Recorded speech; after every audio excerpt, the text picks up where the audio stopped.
Tentunya ada yang bertanya dari YouTube, itu ada yang komen, ketika menikah, apakah pembahasan mengenai keuangan pribadi itu diperlukan, Ustaz? Kan sekarang namanya juga zaman sekarang ya Ustadz ya, nggak hanya maksudnya gender, pemandangan gender itu kan sudah nggak berbeda. Oh, kamu laki-laki, kamu perempuan, kebanyakan yang kerja pasti laki-laki. Ternyata sekarang kan enggak Ustadz, laki-laki ya kerja, perempuannya juga memiliki penghasilan walaupun mungkin tidak di kantor. Nah, ketika mereka berdua menikah, apakah diperlukan pembahasan mengenai keuangan pribadi, tidak hanya laki-laki ke perempuan saja sebagai tulang punggung, sebagai yang memberi nafkah, tetapi perempuan juga sebaliknya harus terbuka itu mengenai masalah keuangan kepada laki-laki. Itu penjelasannya gimana, Mas? Eh, boleh-boleh saja, nggak ada hukum sih. Artinya nggak ada aturan yang baku bahwa apakah kita untuk pembagian atau ngatur keuangan ini lebih dibicarakan di awal. Itu nggak ada aturan.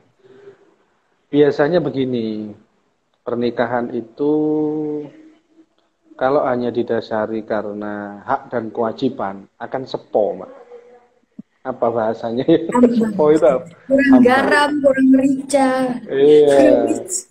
Benar. Jadi kan kalau harapannya kan orang menikah itu kan seperti digambarkan dalam Al-Qur'an, wa min ayatihi a'udzubillahi minasyaitonirrajim wa min ayatihi an khalaqalakum min anfusikum azwajan litaskunu ilaiha wa ja'ala bainakum mawaddatan wa rahmah. Ya. Inna fi dzalika laayatin liqaumin yatafakkarun. Harapannya ya sakinah, mawaddah, warahmah.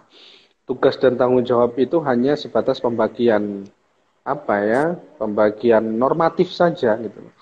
Jadi kalau mau dibagi ya monggo silahkan. Tapi dalam Islam itu sudah sedemikian bagus ngaturnya gitu.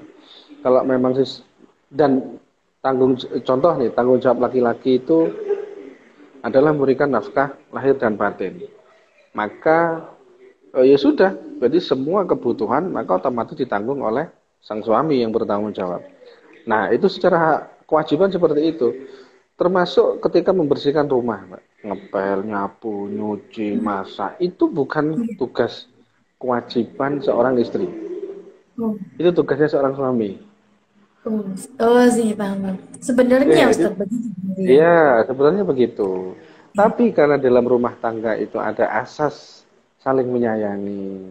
Wong saya di rumah nggak ngapa-ngapain ya saya bantu suami lah untuk bersihkan, untuk bantu nyuci. Nah, jadi disitulah yang menyebabkan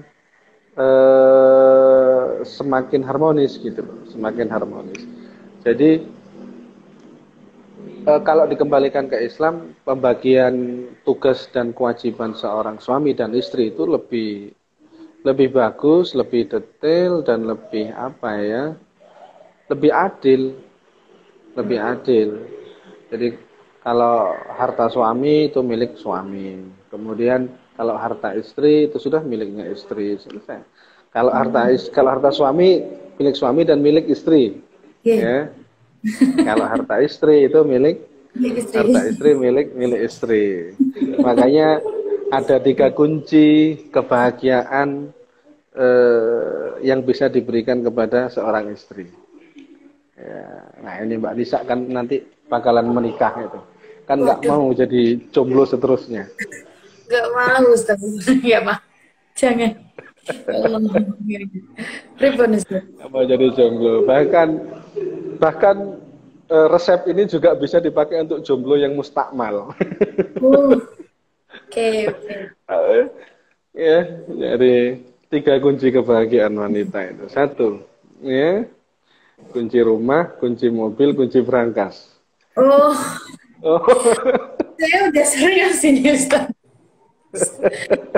Oke, bener sih, bener. Kalau secara perempuan emang sukanya emang yang berbau menyenangkan, yang berbau glamor, yang berbau materi. Enggak memungkiri saya Ustadz.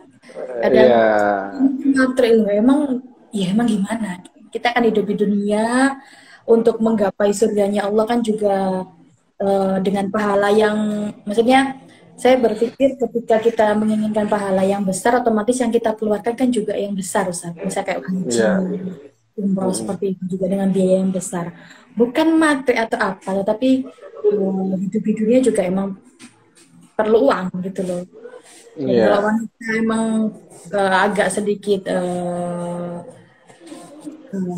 picky soal keuangan, ya emang gimana? Namanya juga wanita kan biasanya emang menghitung. Kalau nanti di rumah tangganya itu membackup gimana caranya suaminya bisa makan, sekolah anaknya tercukupi, dan mungkin karena wanita berperasaan, mendahulukan perasaannya jadi lebih ini juga gitu.